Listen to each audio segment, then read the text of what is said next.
Andrea? He said it's working.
Good evening. It's not always the loudest noise that gets your attention. A very quiet acknowledgement can get your attention. My name is A.J. Bird. I'm a member of the Clay County African American Legacy and currently serving as its president. And I just want to take this opportunity to welcome you, the Clay County African American, Clay County.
Up their lands along the Missouri River and moved to reservations in central Kansas.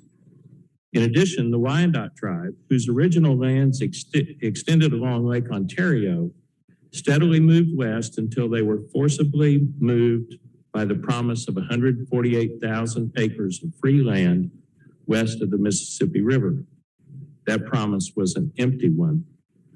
The Delaware tribe eventually gave them some land at the mouth of the Kansas and Missouri rivers, and they platted Wyandot County, which later became Kansas City, Kansas. Tonight, we acknowledge with respect that we are on the traditional and ancestral land of the Missouri Nation before their forced removal by the United States government in the early 1800s to land in Oklahoma. We express gratitude to the many tribes and specifically the Missouri Oto elders and people for their care and respect of their homeland for many generations. Now I have several housekeeping matters before we get into the presentations. There is a lot of information on your table. Some of it is from Corbin Theater, so you can see what they're doing. And as you may know, their performances take place in this room now. There are black cards that are information cards about Clay Countyans for Inclusion, including a QR code on one side there. There are information sheets to provide feedback to us at the end of the evening or throughout the evening if you like. On the back of your program, there's space to take notes during the evening.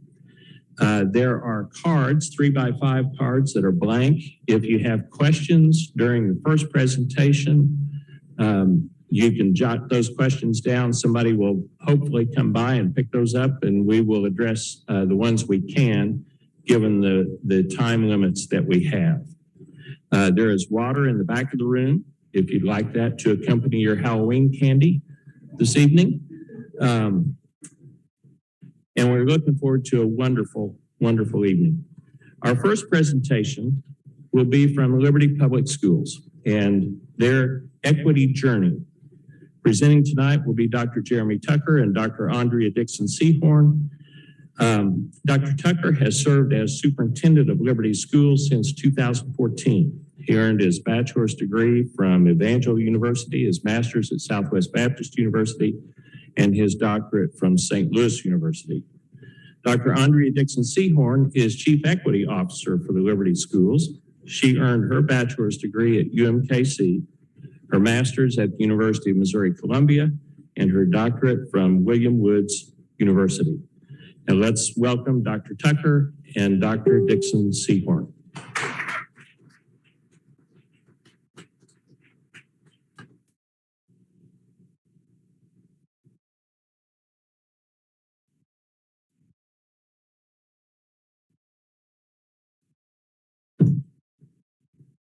Good evening, everybody.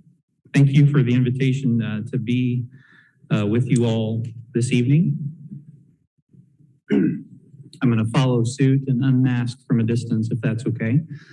So thanks for joining us in person, but then also for everyone that is online, viewing this in real time or later on at your leisure.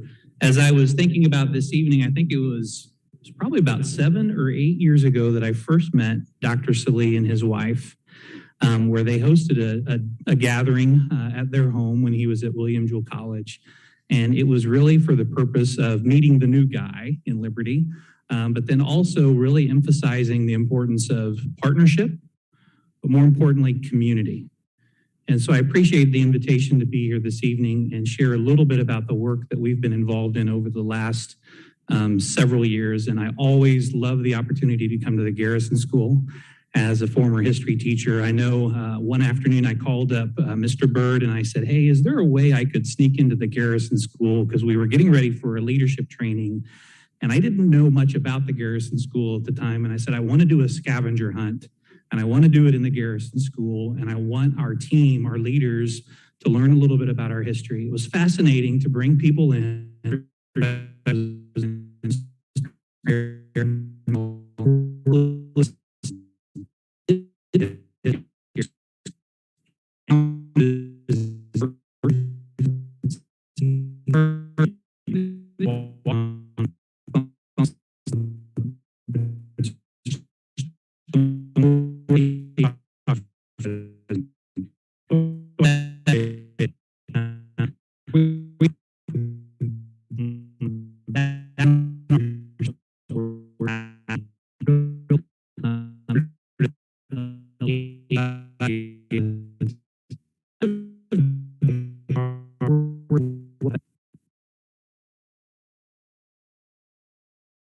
Students in Liberty Public Schools. So we want to walk you through this evening just really a brief journey. There's a whole lot more we could spend time talking about, but really focusing on our equity journey and the work that we're currently involved in with our strategic plan and a couple of other pieces. So to dive right in, you do have some information that we added at your tables. I may need some help. This was working a while ago. There we go. You do have some information at your tables. Included is what you see here, this little front and back page document that just has some district information that you may or may not be aware of. I will say this is a little dated. We're in the process of finalizing a draft that will go to our printers tomorrow. But we stand close to about 13,000 students, pre-K through grades 12. People often ask us about that data, but then they also ask us, what does that demographic makeup look like? And so we sit at about 20% free and reduced lunch. We also have approximately 22 to 23% minority as compared to Caucasian population, about 77% Caucasian across 19 different campuses with nearly 2,000 staff or 2,000 employees. That's some of the information that's contained on the front of this piece. On the back of this piece, you have some programmatic information, which is also an important aspect to the work that we do in Liberty Public Schools. And that as you read the different programs that exist in our community, that is an integral part to the work that we do around diversity and equity and inclusion. Because our hope and our effort is really to be able to provide opportunities for pre-K through grade 12 students in and around whatever they're passionate about, whatever they're interested in, coming alongside them and bridging them from that pre-K through 12 experience to whatever else lies beyond Liberty Public Schools. I want you to tuck that away because that's an important piece as we think about how we differentiate learning and provide 13,000 customized, personalized, different opportunities for our students, from those that come from affluent backgrounds or low socioeconomic, a variety of nations represented in our school system, as well as a variety of abilities, from gifted to special needs and all parts in between.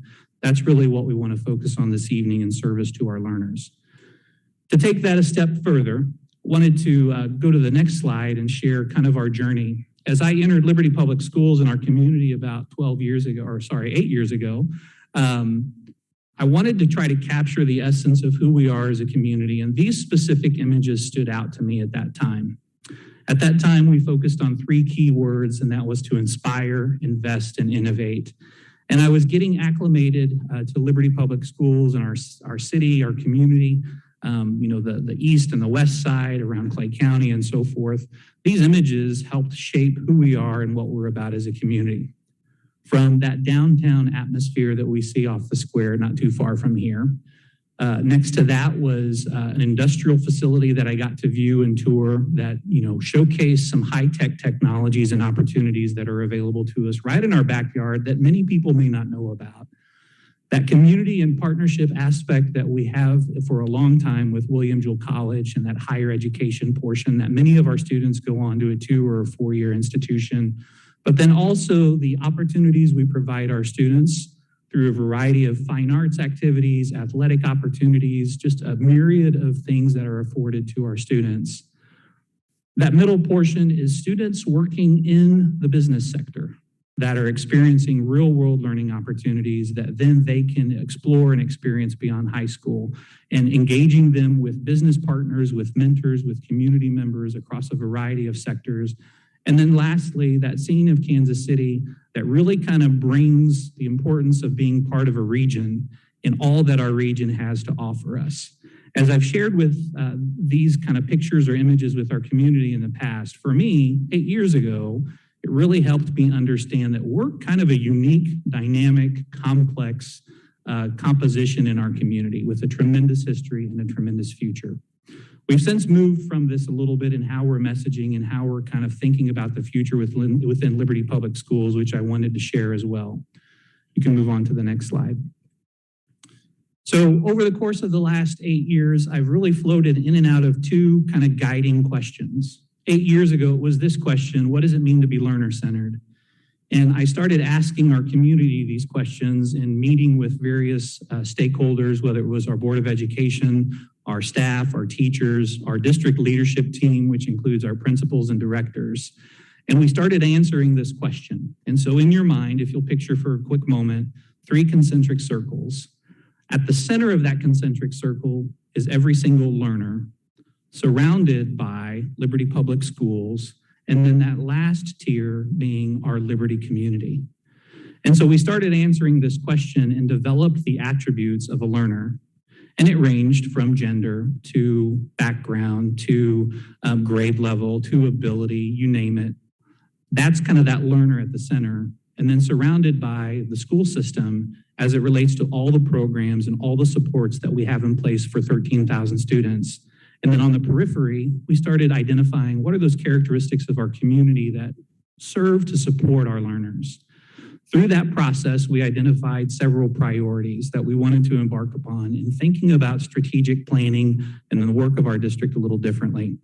It started with relationships. It was, how do you personalize an experience? How do you use data to inform your decision making? But then one of the last pieces is, how can we take and shift our mindset from teachers solely being the focus to the learner being the focus, which then changes the role of the teacher. The teacher is not just the sage on the stage, so to speak, but that teacher shifts to being the guide on the side, that mentor or that coach, as students start to be owners and drivers and agents of their learning. Several years later, our strategic plan was getting ready to sunset. And so we came back to the drawing board with another question. I'm full of questions. And that question is really this: what does it mean to thrive? It actually started with a much longer question. That original question was, how might we co-create an agile strategic plan utilizing an equity-centered design thinking framework so that all learners thrive? That's why we shortened it.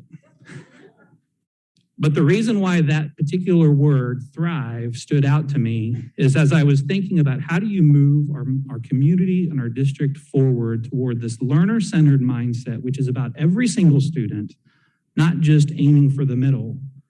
My hope was, and our collective hope as a Board of Education, I look at several of our staff and leaders here and board members here, our hope was that everyone could connect to this word. Because I think, whether it's my family personally, for my wife and I and our children, whether it's our neighbors that live behind us for their family and their children, or whether it's for the elderly family down the road, whether it's for a church, an organization, Clay Countyans, for inclusion, or whatever organization, my hope would be we can all gather in community around this concept that we want every single person in the Liberty community to thrive. If people can't rally around that, something's wrong. So that's why we've leveraged that term and that idea to guide our guidance and direct us as we think about strategic planning. As mentioned, there are a few items within that original question. We wanted it to be agile. We wanted it to be focused on every single student, and not isolate or not alienate any single student. That's why we landed on that piece. There are a couple of companion portions that helped us answer that question as we think about strategic planning. So if you'll flip to the next slide. And these are these two pieces. The portion on the left you have at your tables, and we call that our graduate profile. This is a relatively new piece. And just a quick backstory, we were ready with our Board of Education to present this in March of 2 years ago now, when the pandemic hit and we closed schools for the fourth quarter. That was a little disappointing. So we had planned on bringing this forward at that board meeting. We shifted, and instead we're having conversations about, hey, all schools are going to close. We thought initially for 2 weeks, and it ended up being an entire quarter. And of course, the experience of last year and this school year. The backstory to our graduate profile is, rather than solely thinking about we need to refresh our vision or we need to refresh our mission or our values, we wanted to lead with a graduate profile. And so a brief description.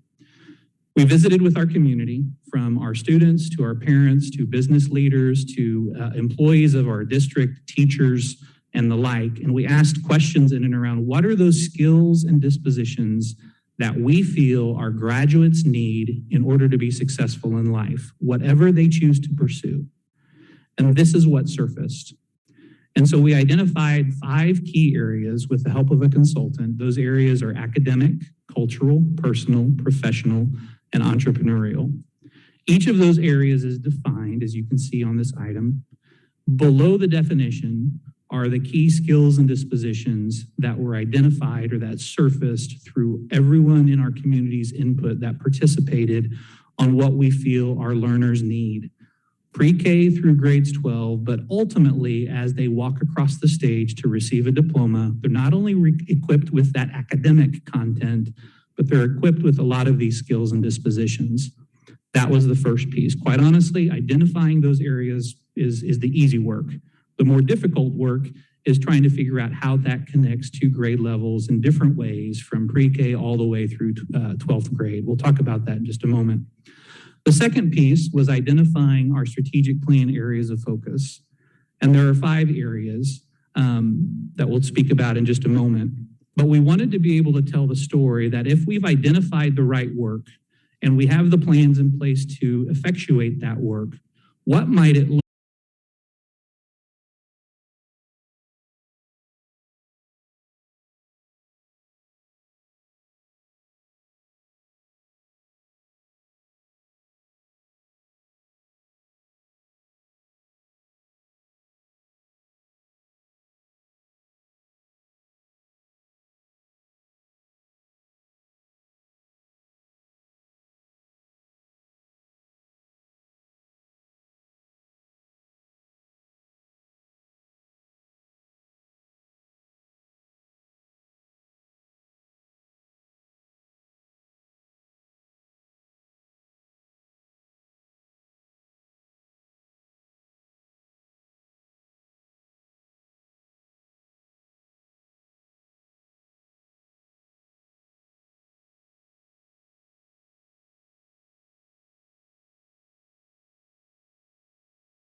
be able to work with different sectors and business partners around mentoring and those internship opportunities we talked about, or sending students over to Metropolitan Community College for a dual credit course or early college access.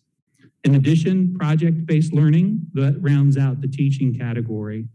From a leadership standpoint, focusing on all of our staff on these key areas: equity audits and needs assessments, cross-cultural communication, ensuring work-life balance for our leaders and our staff and our employees, which I would put an exclamation point behind right now, especially.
So one of the things we aim to articulate as a mission for us here in LPS is that our mission is to create.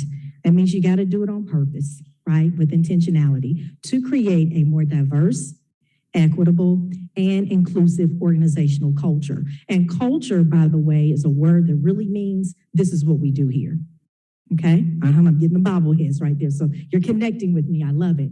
And so we set out to, first of all, at a high level view, define diversity, equity, inclusion. Oftentimes when people hear those terms, they kind of cringe and wonder, okay, what do you mean by that? So diversity, very simply, is really speaking to representation. It's about the various dimensions of difference and how they show up here in our organization. So the various cultural identities, lived experiences that not only students and families, but staff bring to the organization. That's what we're talking about when we speak to diversity. And so the question that we have to ask ourselves as we engage in our work is who's represented here in our organization and who isn't? And if there isn't representation, then why not? Okay. Secondly, equity. That's a word that sometimes people hear it and go, okay, wait a minute, what are you talking about there? And so equity, very simplistically speaking, is about access, the full access that all of our learners should have to the resources, to the supports, to the interventions, to whatever it is they need to meet them at their point of need as they are on their personalized pathways of learning so that they can thrive. And so the question we have to ask ourselves is, where do we have equitable outcomes and where do we not? How is equity being served? How is it not being served as we make this a part of our everyday work? And then lastly, inclusion. Inclusion, very simply, is about participation. Who's at the table? Who got an invitation in the first place? Who's seated at the table? Who's able to fully participate in the discussion, the conversation, bringing forth concerns as we engage in shared decision-making? It doesn't mean the loudest voice, but all the various perspectives that need to be heard. That's what we have to consider. And so the question there is, who's seated at the table and who isn't? And if they're not at the table by way of representation, why aren't they here? And what do we need to do to be more inclusive in making sure all voices are heard? That's a process. That's a shift. All right. And then the other thing that we set out to do was to establish some aspirations. You heard Dr. Tucker mention thrive, and you heard the word aspire. And aspire just really means, what is it that we want to become? What's the legacy we want to leave to the next generation? And so we said that we want to aspire to enhance learning outcomes for our students, to close equity gaps. We said we want to examine and improve, I call it the 3 Ps, our educational policies, our practices, our processes. And we have some ways that we are endeavoring to do that by way of equity action planning. Every school leader, every director, every department, they're now in their 2nd year of equity action plans where they get to focus in on an area where we know, where we have a hunch, where data tells us there may be some disparities, so we can begin to address that.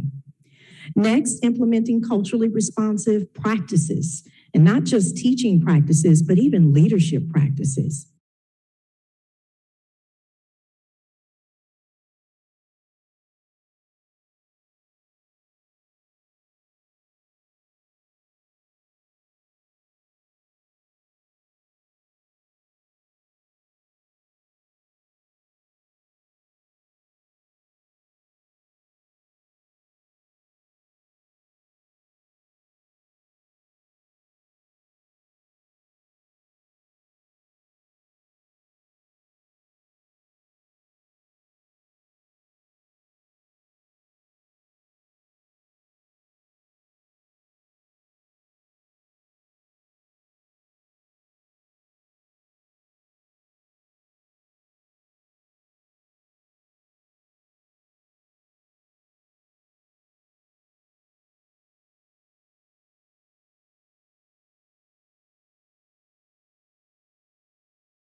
That's an important skill that our business partners told us that they want in students.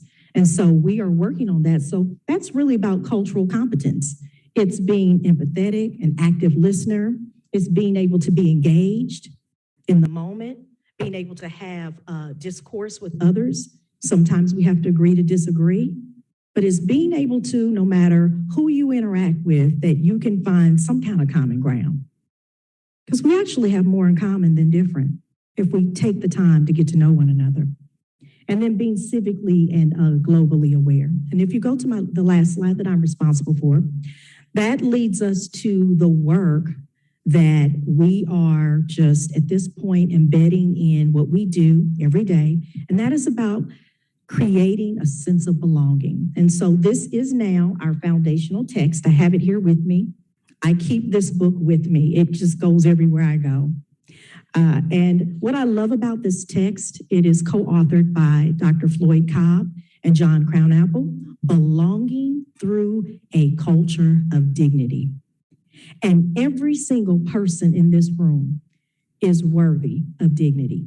You don't have to earn it, okay? Okay, and that's a critical piece for our work moving forward, that every student, every family, every staff member is worthy of dignity by way of just being a human being. And so when we think about what those dispositions are, these are the things we want to cultivate in students, but we know as adults, we gotta first cultivate it in ourselves. It's about empathy, trying on new perspectives. It's about being patient with ourselves and others. This work doesn't happen overnight. It's a process. It's an inner work that has an outward manifestation. Openness, just being open to taking risks. And I love what we're about as an innovative school district, failing forward, right? And then listening, seeking first to understand rather than to be understood. And so if anyone argues with these dispositions, about belonging, then you know what? They're gonna have to argue about them with themselves. because this is what our work is about moving forward, as we have now partnered with the Core Collaborative on this work. We've started already at the board governance level through board study session, professional learnings. We also will be working, the authors will be working with our district leadership team coming up in December. And then second semester will shift and we'll have some on-site coaching and support for our secondary school leadership teams at the site level. And then from there, should we renew our contract with them, then we'll move forward with elementary. So those are the highlights, I believe, what I'm responsible for sharing. Let's go to the next slide just to make sure. That's it. I'm passing on to Dr. Tucker. Thank you.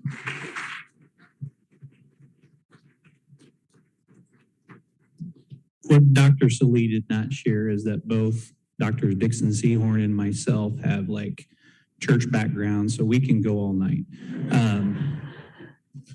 But I do want to wrap it up here pretty quickly and then open it up for some questions. I think we have some time for questions. To bring it kind of to a close as far as our work, we could go into more depth on all of this, and appreciate Dr. Dixon-Seahorn, such a great communicator, but more importantly, an incredible heart on behalf of all of our 13,000 students and again, nearly 2,000 staff. What's represented on this screen are a variety of programs that you might have or may not have heard of over the years, from Parents as Teachers listed on the top over to the right there that focuses on students that aren't even in our system yet and their families, and coming alongside young parents with newborn kiddos and, you know, what do I need to be doing? Where do my kids need to be? All the way to support of our English language learners, students that come to us with traumatic experiences, and how we circle and rally around them in support of their needs through a variety of interventions, all the way to some of the areas we're focusing in on science and mathematics and robotics, to our fine arts and activities, all the way down to a STEAM bus that focuses on arts integration and creativity. You might have heard of the Northland CAPS program, the College Board for those students that embark upon AP programs and courses. The reason why I show this slide, not every student participates in these activities. We can look at our percentages, we can look at the breakdown, and what we want to try to focus on is allowing access and opportunity for those students that choose to embark on any one of these individual areas. And so my point is twofold. How do we ensure access and opportunity to these programs over time? But then more importantly, how do we pull in new programs for kids that might want to explore an area where we may not have a course, we may not have a pathway for, we may not have a partner in the community that would open up their doors and be a mentor or offer up an internship for that student that wants to pursue a particular opportunity. This is a terrible example, but I'm going to say it anyway. It goes so far as to say, if a student comes to me and says, I want to be a beekeeper, guess what we need to do? We need to go find a beekeeper and connect them to that student and say, here's how we got to do this, right? That example has never received an applause. But I use it to say, that's our work. That's what it means to thrive. In part, there's a lot to that. But if we can tailor experiences to every single student, it's not about sameness. It's about access. It's about opportunity. It's about support and providing frameworks as safety nets to ensure that every student is successful in whatever they pursue. Think about it like this. That high school student walks across the stage at graduation. They get their diploma, which represents all of the academic content that they've learned over the years. But more importantly, they have an experience, a +1. It might be an internship. It might be an entrepreneurial experience. It might be a credential. It might be a work experience. It might be something they've created on their own that we've not even thought of yet, quite honestly, that then bridges their time from graduation to whatever lies ahead. They're going to sit and stand in front of college admissions counselors. They're going to sit or talk to a prospective employer. They're also going to sit across from Army recruiters for the armed services. And my hope— Recording in progress.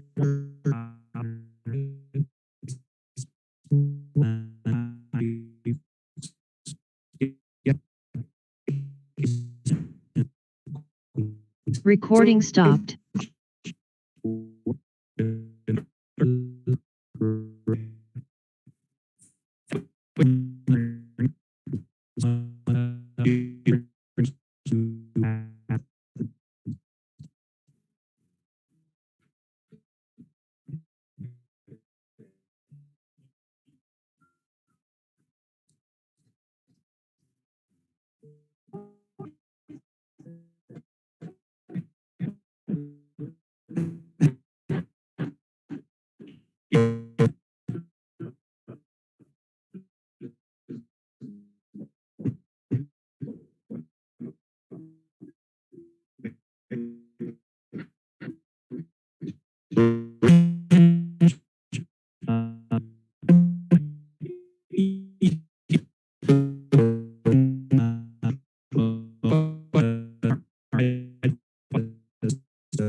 That's part of what we're continuing to do and continuing to work around, but I want to change our mindset.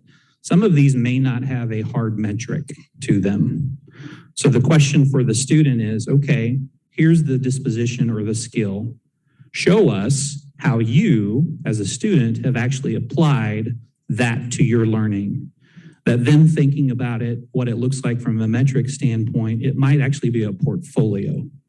So a student, whether they're elementary or they're middle or they're high school, might have a portfolio that accompanies this graduate profile that they can use for resume, they can use for a LinkedIn profile, it's artifacts, it's production of their work, and how they've been a critical thinker, analytical, collaborative, and so forth. So it's a different type of metric, but it also evolves over time because critical thinking at the elementary level looks different than it does at the middle level, than it does at the high school level. But by the time that student has graduated, though, they can show their learning and that progression around that example of critical thinking from where they started in elementary to how it's scaffolded up all along the way.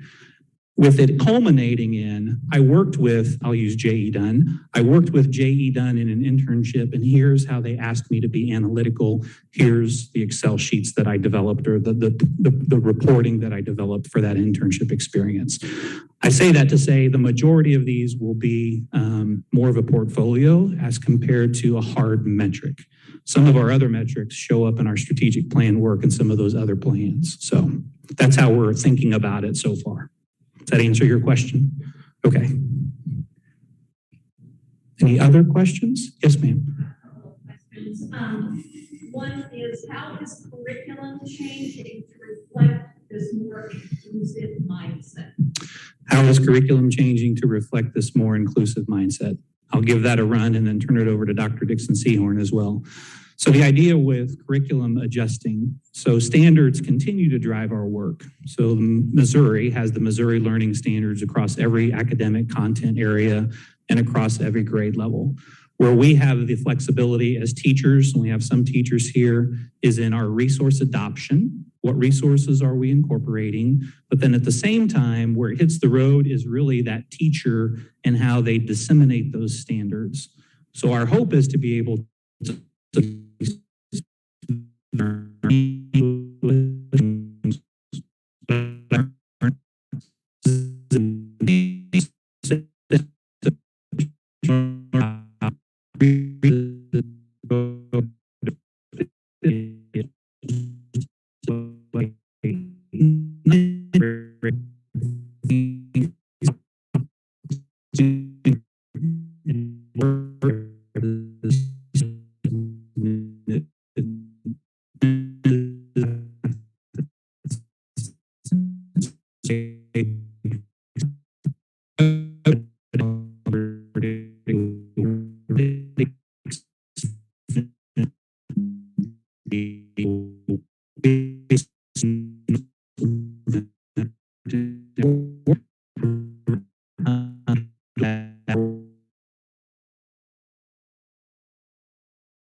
but we get to be creative as educators with respect to the resources that we pull.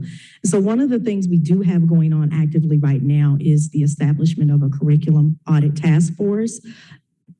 Teacher leaders all across the district, various content areas and grade levels. And what we're endeavoring to do is to establish some type of tool that their colleagues can use to, when they are selecting a resource, that it can be vetted more thoroughly so that we can just be sensitive to what is the resource, how is it depicting certain cultures, what do the illustrations look like, are they accurate, things of that sort. So that's what we're working on so that we can be more culturally sensitive in the delivery of our instructional resources and materials. So just wanted to add that to what Dr. Tucker's already mentioned. Yeah, we have another question, but we are so behind that we will get your answer to this and put it on our website.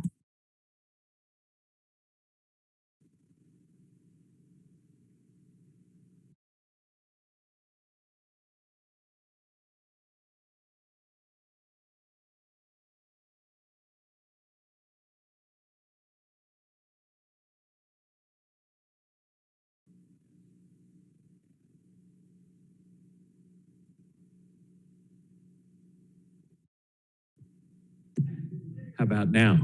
Ah, there we go. It's just like a computer. Turn it off and turn it back on. We are blessed to have such wonderful administrators and such wonderful teachers in Liberty.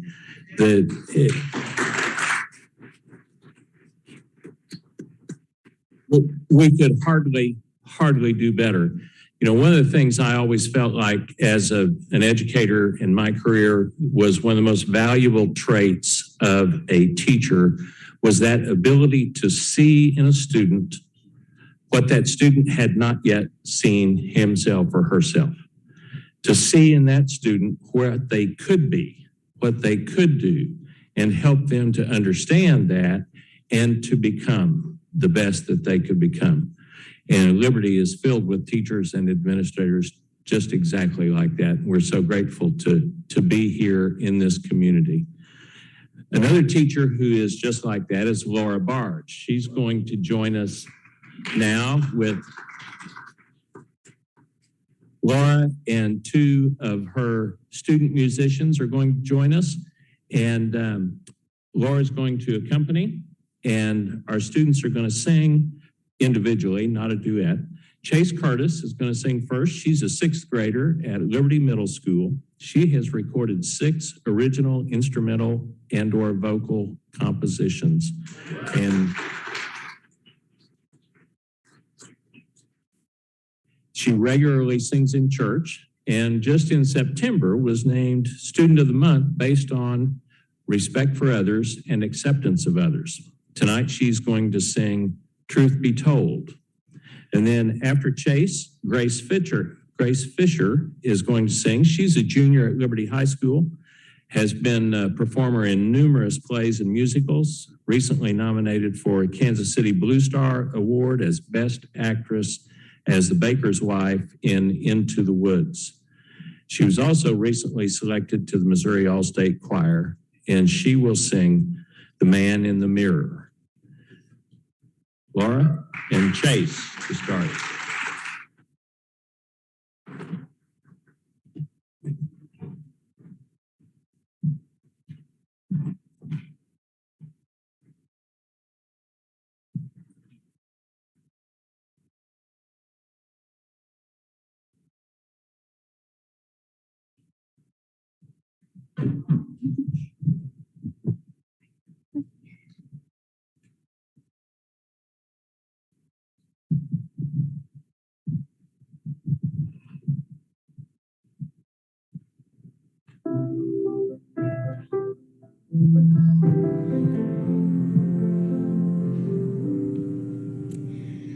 Number one, you're supposed to have it all together.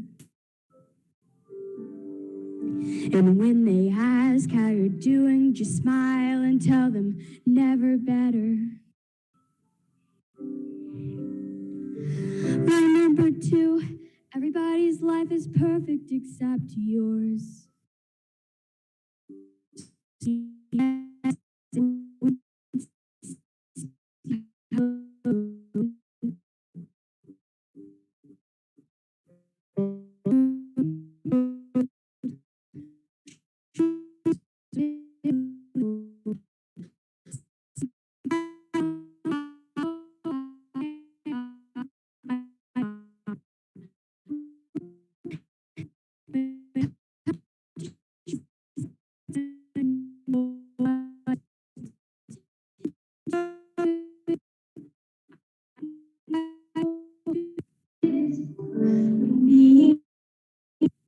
Way to fix it. There's no failure, no fall, there's no sin you don't already know. So let the truth be told.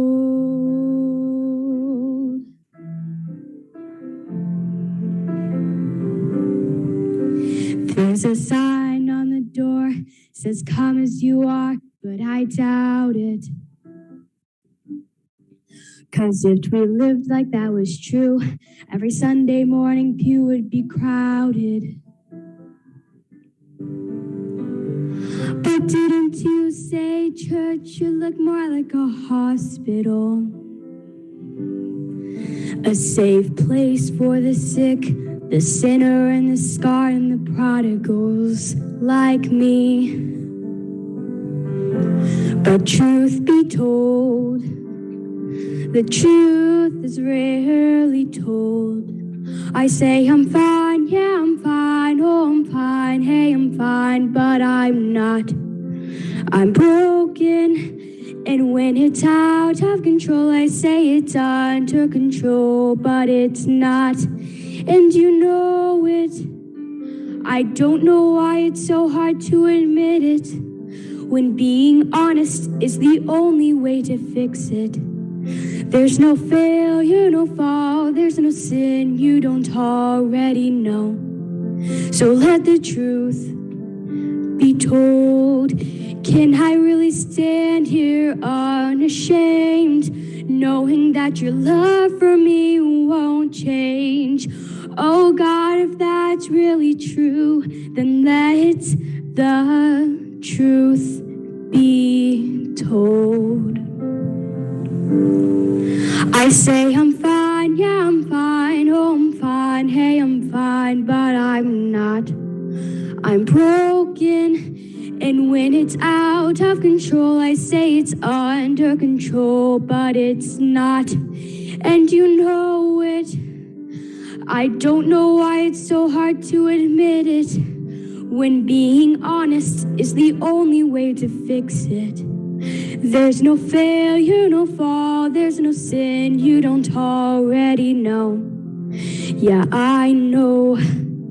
There's no failure, no fall, there's no sin you don't already know. So let the truth be told. Thank you.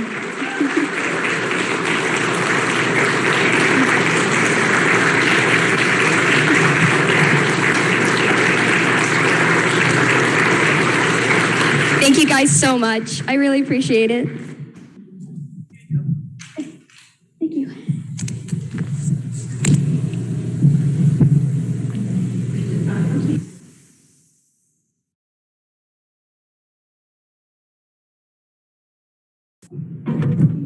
Okay, sorry, never knew that.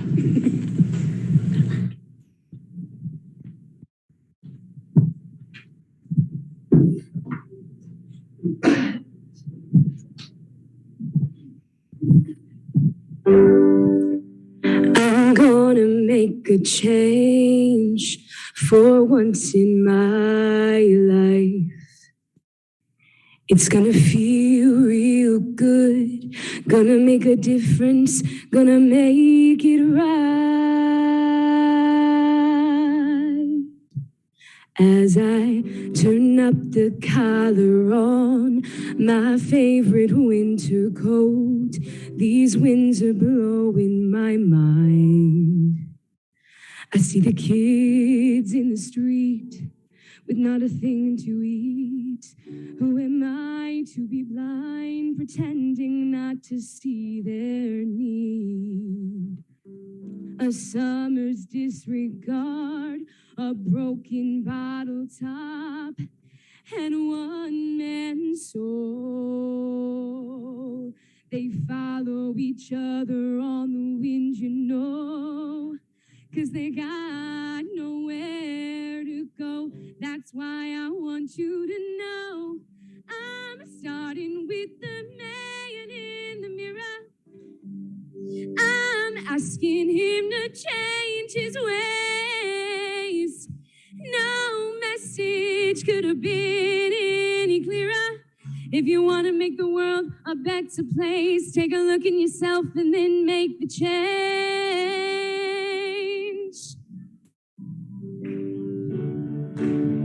Na na na na na na na na na. I've been a victim of a selfish kind of love. It's time that I realize there are some with no home, not a nickel alone. Can it be really me pretending that they're not alone? A willow deeply scarred, somebody's broken heart, and washed up dream. They follow the pattern of the wind, you see, 'cause they got no place to be. That's why I'm starting with me. I'm starting with the man in the mirror. I'm asking him to change his ways. No message could have been any clearer. If you want to make the world a better place, take a look at yourself and then make the change. I'm starting with the man in the mirror. I'm asking him to change his ways. No message could have been any clearer. If you want to make the world a better place, take a look at yourself and then make the... I'm starting with the man in the mirror. I'm asking him to change his ways. No message could have been any clearer. If you want to make the world a better place, take a look at yourself and then make the change.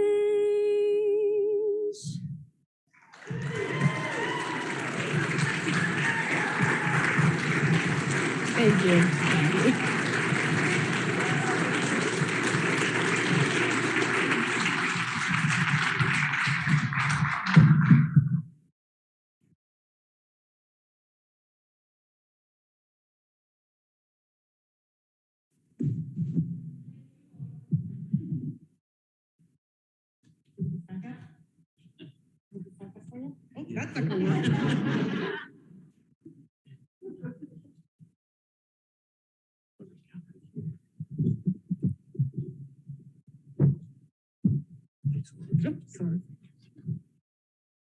I think wow is the only word that I can come up with. That was terrific. Thank you, all three of you. We're going to look forward to watching you, Grace, where you go and what you do. And Chase, the same with you. We'll have more time with you, I think. So that was terrific. Well, our next presentation is a pre-recorded presentation by Dr. Christopher Wilkins. He is professor and chair of the history department at William Jewell College. He's going to present this evening on enslavement in Clay County and the reckoning of that, of what he has learned, what his research team has learned, and will share some of that with us. Dr. Wilkins earned his undergraduate degree at Duke University, his master's and doctor's degrees at Stanford University, and his areas of expertise include the Civil War and Reconstruction. As I noted, his presentation is pre-recorded, so we'll not have any questions at the conclusion of his presentation. So are we ready to roll? Great.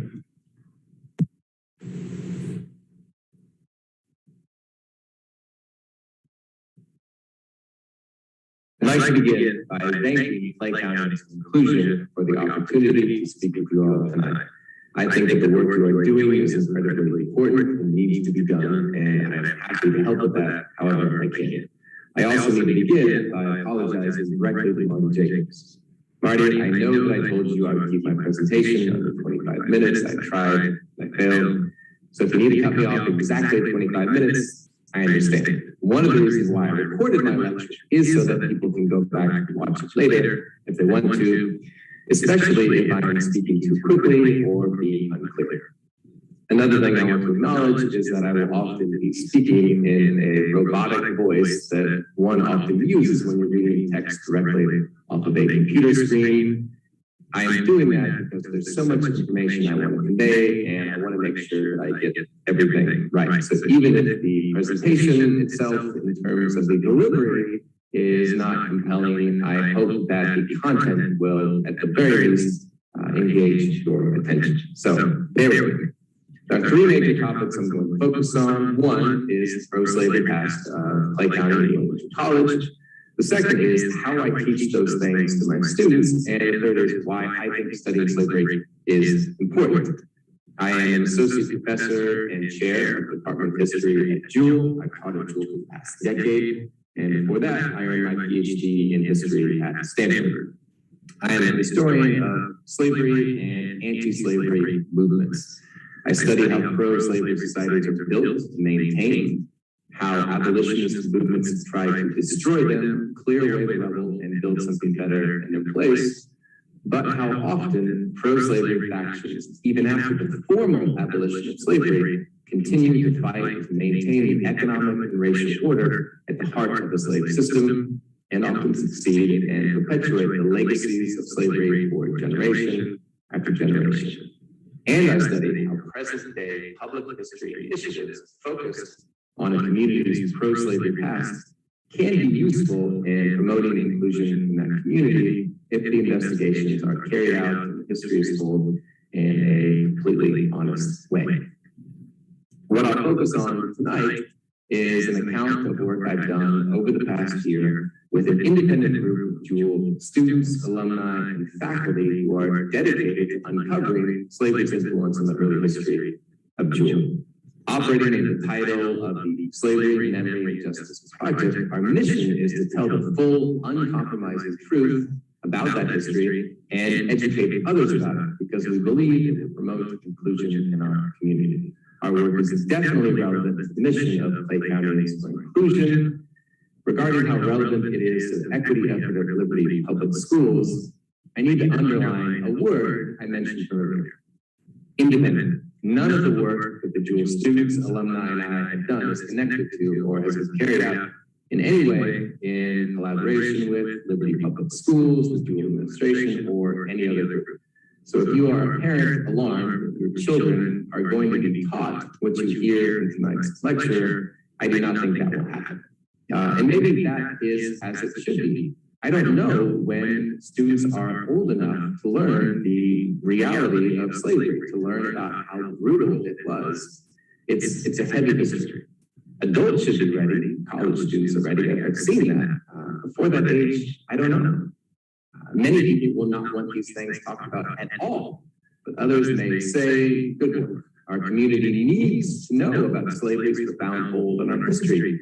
Because when they do, maybe then more people will be willing to take down a statue that honors Confederate soldiers, some of whom fought with Nathan Bedford Forrest cavalry at the Fort Pillow massacre. I hope the positive reaction is more common, but even if not, my students and I will continue doing the work. When we began our research, we committed to having the intellectual integrity to follow the evidence wherever it might be, no matter what comfortable narratives we might challenge. And we committed to having the moral integrity to teach others about our work, even in the face of people being angry. I gave my students my word that I would be with them every step of the way, no matter what, and I will. We are already making progress. I work with the teachers in the Kansas City Beacon, KC Star, and KCUR's website, and we will keep moving forward. Next fall, we're going to publish a 100-page report on the history of slavery and Jewell. We're going to create a website with more than 8,000 sources on the history of slavery in Clay County and Missouri.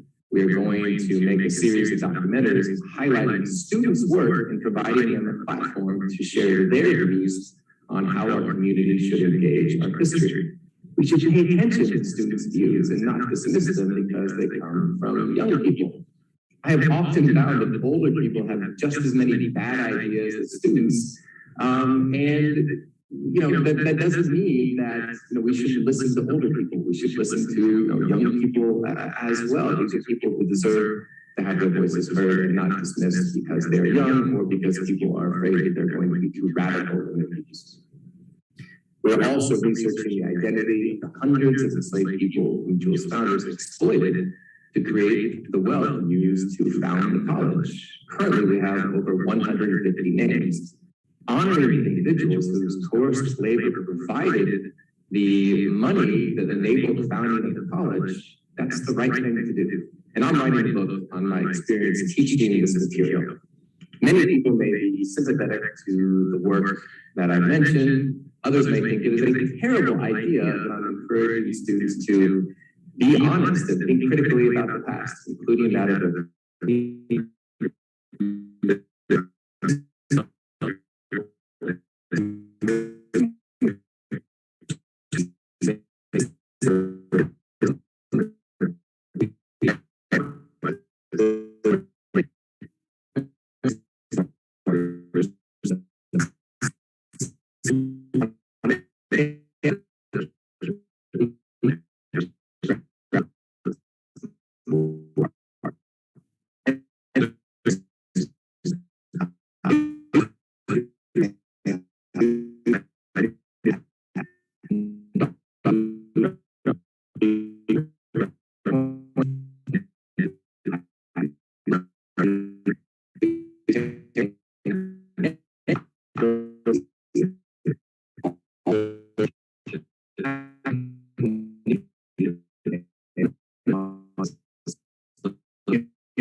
19 were slave owners.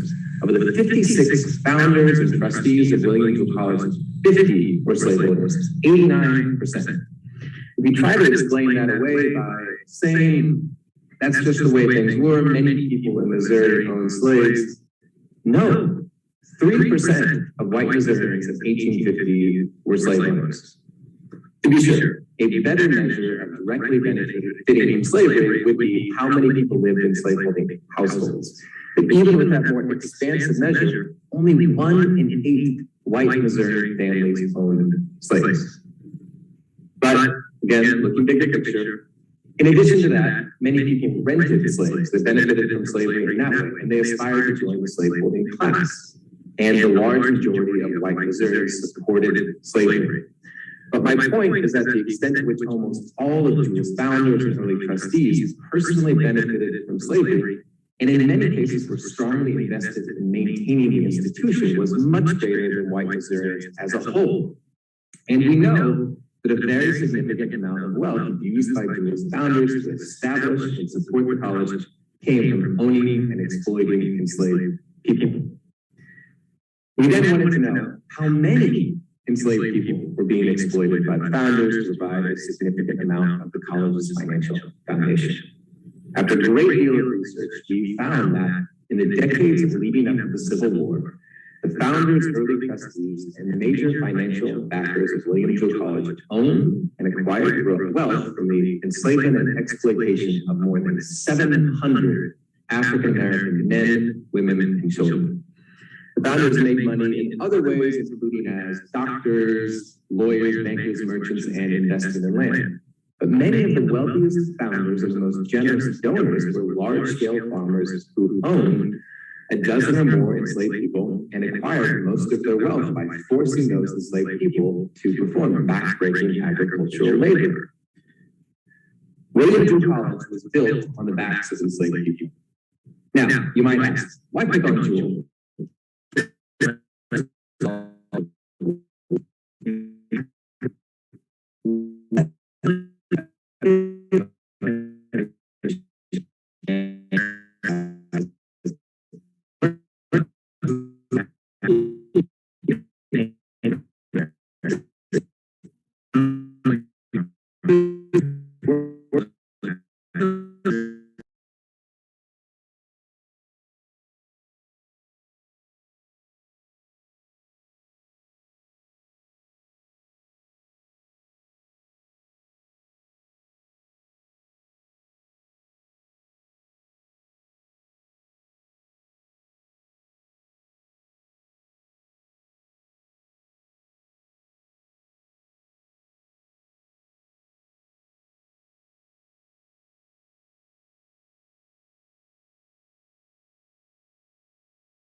William Jewell, several months ago, under the leadership of Dr.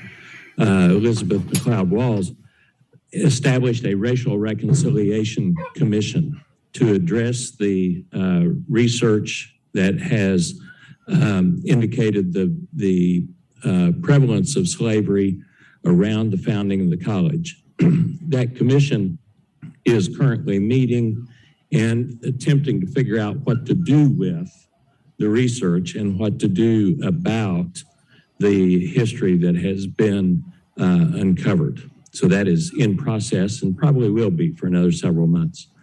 I would encourage you to look at the Equal Justice Initiative on the internet. The EJI is in Montgomery, Alabama, and was run originally or established originally by Brian Stevenson. They established what is commonly referred to as the lynching memorial in Montgomery. They have a wide variety of programs. One of the things that I get daily from them is an email on the history of racial injustice.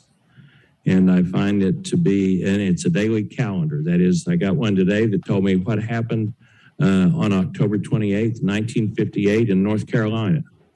And it is equal parts enlightening and depressing to read this every day, what happened in the history of racial injustice in the United States. But I encourage you to get on their website and take that daily email, sign up for that daily email. I'd like to thank our education committee from Clay County and for Inclusion for their incredibly hard work on this program tonight. That includes Marty Jacobs, who's chair, and Max Garrison, Jane Boswell, and Rob Wigley, and Becky Dempsey, who's not here. Who am I missing? AJ Bird, and I'm sure somebody, who else?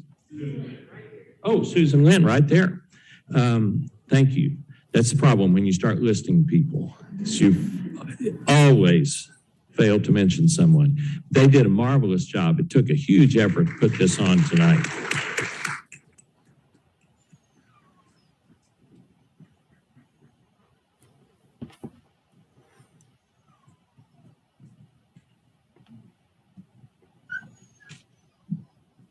There are a couple of things on your table I want to mention. Again, one is the card, information card about CC4I. Please take that with you. Take more than one. Hand them out to your friends. Take them to the coffee shop. You know, we need your help to grow the circle. Another thing that's on your table is a feedback sheet. We would love to have your feedback about the program tonight. If you'd like to fill that out and leave it on the table, we will pick it up. There's also a table outside where Susan will be outside, meaning right outside the door, with some information on ranked choice voting. I just also remembered someone I forgot. Daniel Bunch has been in charge of technology for Clay County for Inclusion and has done a marvelous job. Okay. Anything I've forgotten, Jane? Marty, anybody? The only thing is your assignment is to take as many of these as you like and just every time you think it might be interesting, help us spread the word. Absolutely. It's, as I said, we've got to grow the circle. We must grow the number of people who are passionately interested in this topic. Rob? I was going to mention that we should get started with our website.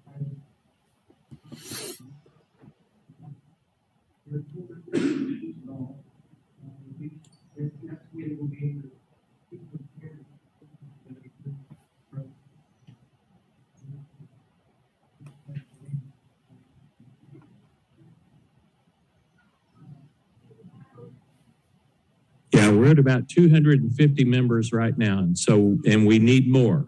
There are moments when we will try to get all of you engaged. Marty Jacobs? For two things. We will try to endeavor, well, we would endeavor to have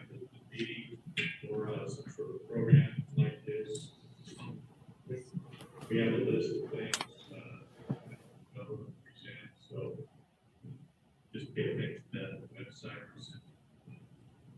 Everybody. I'd also like to thank Linda Johnson.